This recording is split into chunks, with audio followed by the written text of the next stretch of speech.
बिस्मिल्लाहिर्रहमानिर्रहीम।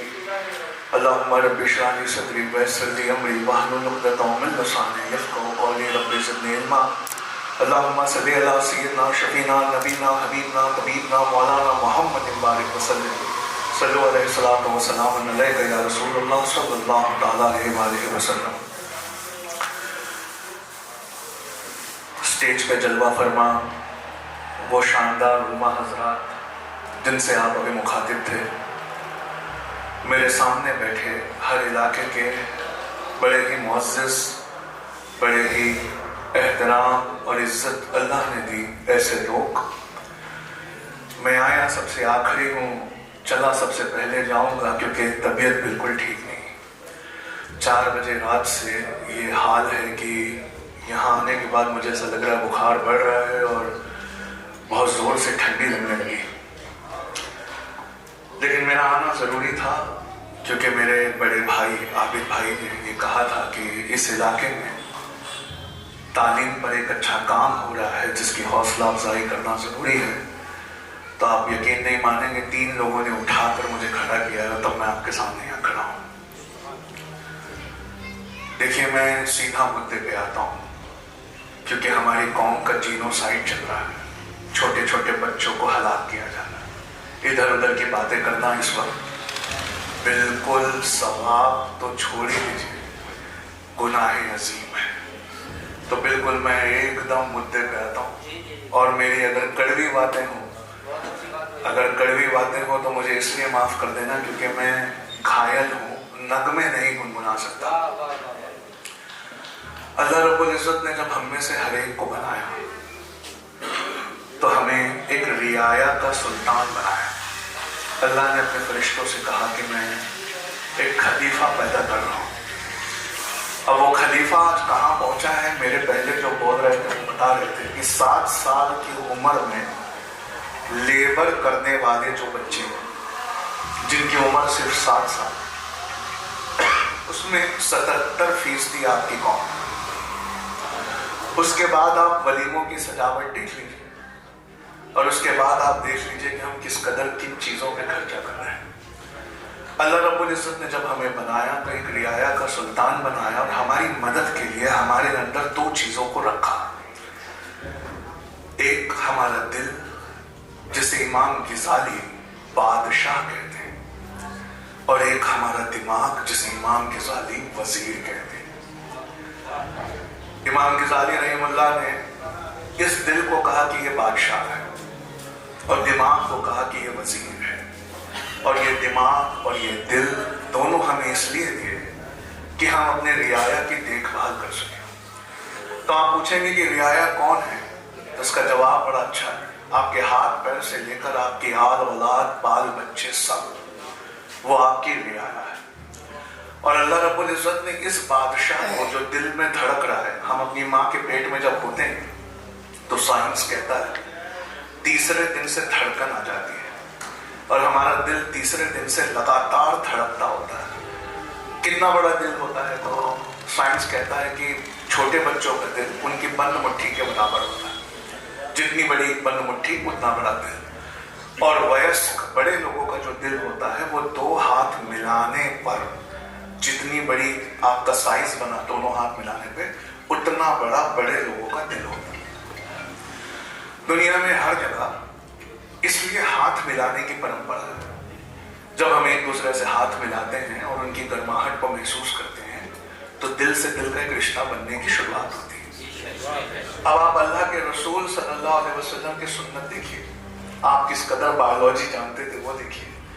दुनिया में कई तरह से लोग हाथ मिलाने वाले हैं। पहला जो इंसान हाथ मिलाता है वो हाथ अपना ऊपर रखता है। जब भी वो हाथ ऊपर रखता है तो इसका मतलब समझ जाइए वो आपकी इज्जत नहीं कर रहा, वो अपने आप को बड़ा समझ रहा है। और जब भी कोई हाथ मिलाने वाला ऐसे हाथ बढ़ाता है इसका मतलब है कुछ मांगने आया है, थोड़े देर में मुंह खोलेगा। लेकिन अल्लाह के रसूल का तरीका देखिए कितना नायाब है। वो जानते थे कि दोनों हथेली मिलाने पे जो साइज बनता है वो दिल का साइज है, इसलिए मेरे मुस्तफ़ा ने हाथ ऐसे मिलाया। जब आप एक दूसरे से हाथ मिलाएं तो आपको एहसास हो कि सामने वाले का दिल कितना बड़ा है या कितना छोटा है। इस दिल को अल्लाह ने तीसरे दिन से माँ के शिकम में धड़काया है और ये चलता नहीं है, इस पर किसी का बस नहीं चलता सिवाय बादशाहों के बादशाह के। अब वो बादशाहों का बादशाह कौन है हम सब जानते हैं। उसी के हुक्म से धड़क रहा है, बिना छुट्टी लिए धड़क रहा है, बिना हाफ डे लिए धड़क रहा है, और उसी के हुक्म से एक दिन अपने आप बंद हो जाए। अगर एक दिन की छुट्टी ले ले तो डॉक्टर कहता है कि आपको हार्ट अटैक आया था, है ना। तो ये धड़क रहा है, लेकिन अरेबिक किस कदर साइंटिफिक लैंग्वेज है, आप इस बात का मुजाहरा करिए। अरेबिक में इस दिल का नाम है कल्ब, इसे कल्ब कहते हैं। आप कुछ भी कर रहे हैं तो आप कल्ब की धड़कन को ना बढ़ा सकते हैं ना कम कर सकते हैं। एक मिसाल देता हूं, अभी बैठे बैठे मेरी तरफ आप देख रहे हैं तो अपने दिल को हुक्म दीजिए कि धीरे धीरे धड़क। देखिए धीरे धीरे धड़कता है क्या, और अभी 2 सेकंड के बाद उसे हुक्म दीजिए जोर जोर से धड़क। देखिए धड़क रहा है नहीं, क्यों? आप प्रोटोकॉल उल्टा कर रहे हैं। आप वजीर से कह रहे हैं कि बादशाह को हुक्म दें, वजीर का हुक्म बादशाह पे नहीं चलता, लेकिन बादशाह का नाम है कल्ब। अब अरेबिक में काफ लाम और बे से जितने अल्फाज आते हैं उससे इसकी धड़कन या तो चेंज या तो फास्ट होती है या स्लो होती है। तो कल्ब में है काफ और लाम और बे। अगर आपके परिवार का एक बच्चा यहाँ आके तकरीर करे तो काफ बे लाम आपके कबीले का बच्चा है, उसको यहाँ देख, खड़ा देख, बोलता देख, ये अचानक जोर जोर से धड़कने लगता है। काफ लाम बे में हरकत पैदा हुई, काफ बे लाम से, कबीले से। कबीले का बच्चा IAS हुआ, कलेक्टर बना, जोर से ये धड़कने लगा। या फिर इसे कोई कल्ब का वादा याद आता है तब धड़कता है, धीरे धीरे धड़कता है। इसकी मिसाल है, गाजा में हम देख रहे हैं पीने का पानी नहीं है साहब, पीने का पानी नहीं है, बिना एनेस्थेशिया उनके ऑपरेशन हो रहे हैं। उसी दिन हमारे यहाँ वलीमों की सजावट आप देख रहे हैं। मुझे नहीं लगता कि किसी रोजे मैशर की जरूरत है, हमारा फैसला यही हम कर रहे हैं। आप समझ रहे हैं मेरी बात। वहां पे औरतों की इज्जतें जा रही हैं, या हमारी औरतें जो है मेकअप करके क्या कर रही हैं हम सब जानते हैं। अब आपको सुनना है मेरी बात। अगर इसे कल्ब का वादा याद आए तब भी ये कब्ल का वादा याद आए तब भी ये कल्ब जोर से धड़कता है। तो जब आप किसी रोहिंग्या को देखते हो या गाजा के किसी मजलूम को देखते हो तो आपको कल्ब का एक वादा याद आता है, कब्ल का एक वादा याद आता है। कब्ल का पूछा, कब्ल का कौन सा? अल्लाह रब्बुल इज्जत कुरान मजीद में फरमाता है, याद करो उस वादे को जो हमने आलम अरवाह में लिया था। पूछा, अल्लाह पाक तूने आलम अरवाह में हमसे कौन सा वादा लिया था? तो अल्लाह रब्बुल इज्जत ने कहा कि मैंने तुमसे वादा लिया था कि तुम इस दुनिया में एक दूसरे के लिए भेजे गए हो, एक दूसरे का मिलकर ख्याल रखना। ये जो कल्ब है ये बादशाह है, ये कब्ल के वादे से या कबीले के बच्चे की तरक्की देखकर या इनकलाब देखकर ही धड़कता है या धीरे धड़कता है, इस पर किसी और का जोर नहीं चलता। इसकी जिंदगी आती है कुरान और हदीस के तर्जुमे से। जिस दिन से इस कौम ने कुरान के रुकू को तर्जुमे और तफसीर से पढ़ना छोड़ दिया, उस दिन से इसकी जिंदगी चली गई। ये ICU में बैठा बैठा सांसें ले रहा है, और 1 महीने के लिए 30 दिन के लिए कुछ इसमें हरकत और बढ़ती है जिसे हम रमजान कहते हैं। इसकी जिंदगी आएगी कुरान और हदीस के तर्जुमे से। जब तक कि वो तर्जुमे चल रहे हैं तब तक कि ये दिल जिंदा है, आपका बादशाह जिंदा है। ये मदरसे जो काम कर रहे हैं ना, मैं इसका बहुत बड़ा मुखालिफ हूँ, मदरसे में खड़े होकर ये बात बोल रहा हूँ। लेकिन मैं आपसे एक बात और कहना चाहता हूँ, हम में से किसी, इनकी इतनी गलती नहीं है जितनी गलती हमारी है। हम में से किसी ने अपना बच्चा मदरसे में पढ़ने नहीं भेजा, हमने पढ़ने भेजा।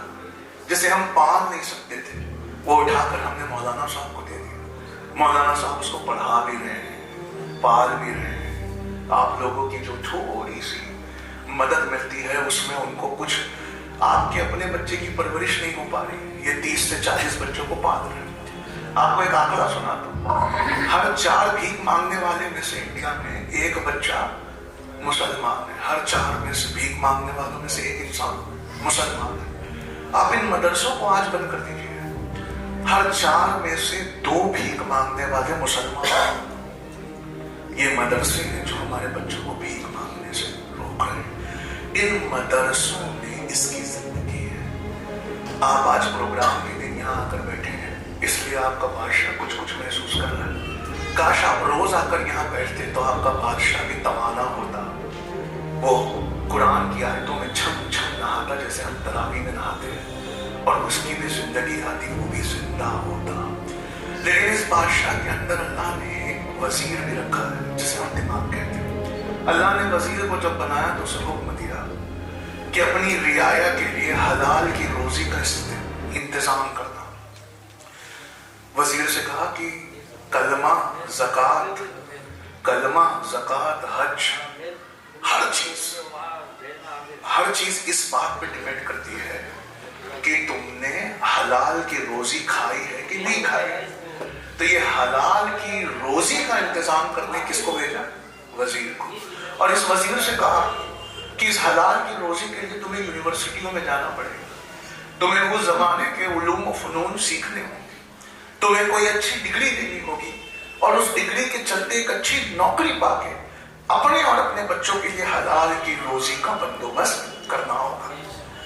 कोई बता गया मुझसे पहले कि हमारा ड्रॉप आउट रेट बहुत ज्यादा है। इसका मतलब है वजीर यूनिवर्सिटियों से गायब है, वजीर पढ़ाई बीच में छोड़ रहा है। इसका मतलब है वजीर की जिंदगी जिस इल्म से आती है हम उस इल्म से भी बहुत दूर हैं, और बादशाह की जिंदगी जिस इल्म से आती है हम उस इल्म से भी कोसों दूर है। तो ऐसी कौम जिसका बादशाह यानी कल्ब और जिसका वजीर यानी दिमाग दोनों मरा हुआ हो, उस कौम के बच्चियों की इज्जत लूटी जाती है और उस कौम के घरों पे बुलडोजर चलाए जाते हैं। ऐसी कौम जिसका बादशाह मरा हो और जिसका वजीर कभी पढ़ने कॉलेज या यूनिवर्सिटी नहीं गया, ऐसी कौमों पर अजाब आता है।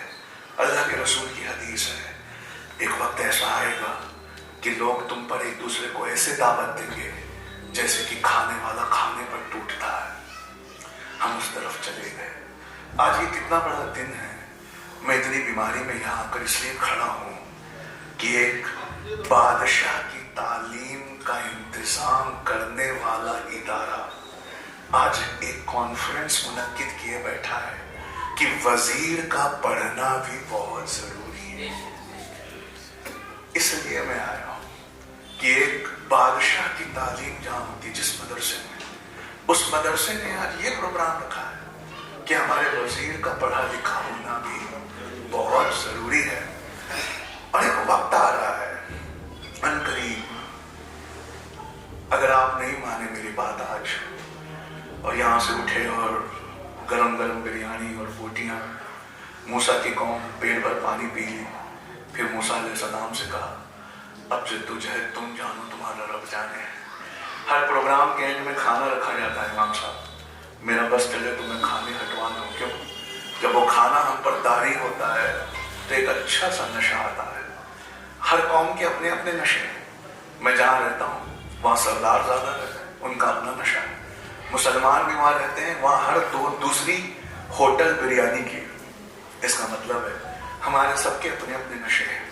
लेकिन मैं आपसे एक बात कहना चाहता हूँ, अनकरीब आपका बच्चा आपकी नाक के नीचे 1 साल में 1000 घंटे का कंटेंट, जिसे हम यूट्यूब कहते हैं या टिकटॉक कहते हैं, 1000 घंटे का फाहिश और निहायत गंदा कंटेंट कंज्यूम कर रहा है।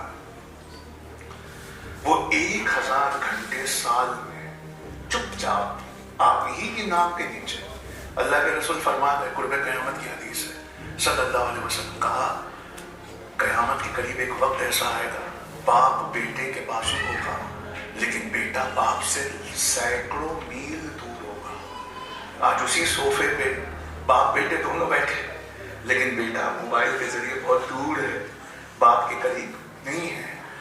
उसे यूट्यूब पे जो कंटेंट दिया जा रहा है وہ اس کے اندر ایبزارب ہو رہا ہے اور اب وہ باہر آنا چاہتا ہے. جیسا انپٹ آئے گا ویسا آؤٹ پٹ آئے گا. وہ باہر آنا چاہتا ہے, وہ ان فاحش چیزوں میں ملوث ہونا چاہتا ہے. وہ اللہ کے وجود کا انکار نہیں کرتا, اس لیے ابھی تک رکا ہوا. لیکن جس طرح کے ویڈیو یوٹیوب پہ آ رہے ہیں, ہماری ماں عائشہ رضی اللہ تعالیٰ عنہ کی عمر کو لے کر, یا غلام اور باندیوں کو لے کر, یا اسلام کی کسی بات کو اس قدر توڑ مروڑ کے پیش کیا جا رہا ہے کہ اس کے دل میں یہ باندھ ٹوٹنے والا ہے. وہ بغاوت کرنا چاہتا ہے اپنے مذہب سے, اور وہ کھل کر وہ کرنا چاہتا ہے جیسا کنٹینٹ وہ ایبزارب کر رہا ہے. اگر ہم نے اسے ابھی نہیں روکا تو روز محشر ہم سب کا فیصلہ یہی ہو جائے گا. اور وہ فیصلہ کیا ہوگا کہ ہمیں ہمارے ماں باپ نے تو یہ دین اسلام دیا تھا, لیکن اگلی نسل تک ہم اسے نہیں پہنچا پائے. اور اگر آپ کا بچہ یونیورسٹی نہیں جائے گا اور صرف مدرسے میں پڑھے گا, تو یونیورسٹیوں میں ہونے والے 4 سوال اس کو اسلام سے ہٹا دیں. اور اگر آپ کا بچہ صرف یونیورسٹی جائے گا اور مدرسوں سے تعلق نہیں رکھے گا, وہ ترجمے اور تفسیر نہیں پڑھے گا, تو آپ کا بچہ وہی ہوگا جیسے یہودی ہیں. دیکھیے یہودی کیسے ہیں, ان کا وزیر اتنا طاقتور ہے اور ان کا بادشاہ مرا ہوا ہے, اور ان کے وزیر نے ان کی پوری سلطنت پہ قبضہ کر لیا. اس لیے چھوٹے چھوٹے بچوں کو مارتے وقت بھی ان کے دل میں کوئی ہمدردی نہیں آ رہی ہے. اور اللہ رب العزت نے آپ کا فیصلہ قرآن پاک میں کتنا اچھا کر دیا. صرف ایک آیت آپ کو بتا دی, اس آیت پہ میں آپ کو چھوڑے جاتا ہوں. میرا رب کہتا ہے روز محشر کچھ کام نہیں آئے گا سوائے دل اور اس کی نیتوں کے. اس لیے ہمارے مولانا صاحب اٹھے ہیں, انہوں نے اس جگہ آپ لوگوں کو جمع کیا ہے. کرنا تو یہ کام ہم سب کو چاہیے, لیکن ہم میں کوئی ایک ہے جو کر رہا ہے, ہمیں اس کا ساتھ دینا چاہیے. ابراہیم علیہ السلام کو آگ میں ڈالنے کے لیے جب بہت بڑی آگ جلائی گئی تو ایک بےحد چھوٹی چڑیا منہ میں پانی لے کر اس آگ میں پھینک دی. تو اس آگ کے پاس باقی چڑیا جو تھے انہوں نے کہا کہ تیری چونچ کا سائز دیکھ اور اس میں آنے والا پانی دیکھ, کیا اتنی بڑی آگ تو بجھا سکتی ہے؟